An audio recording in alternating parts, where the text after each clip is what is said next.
Love with God channel. Daily gospel. Mark நற்செய்தியிலிருந்து வாசகம். அதிகாரம் 6, இறைவார்த்தைகள் 34 முதல் 44 வரை.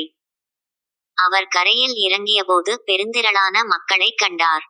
அவர்கள் ஆயரில்லா ஆடுகளைப் போல் இருந்ததால் அவர்கள் மீது பரிவு கொண்டு அவர்களுக்கு பலவற்றை கற்பித்தார். இதற்குள் நெடுநேரமாகிவிடவே சீடர் அவரிடம் வந்து, இவ்விடம் பாலைநிலம் ஆயிற்றே, ஏற்கெனவே நெடுநேரம் ஆகிவிட்டது.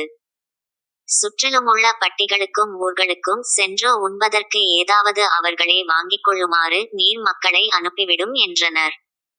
அவர் அவர்களிடம், நீங்களே அவர்களுக்கு உணவு கொடுங்கள் என்று பதிலளித்தார்.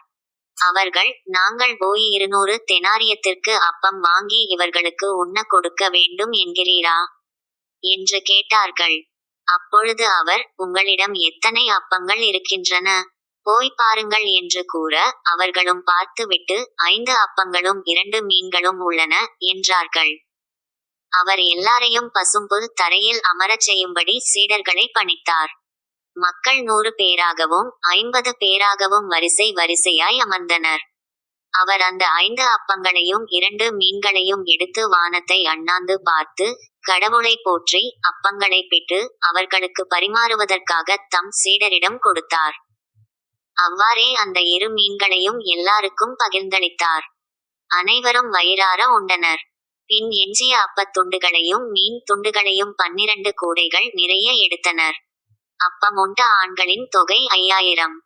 இது ஆண்டவர் வழங்கும் அருள்வாக்கு. இறைவா உமக்கு நன்றி.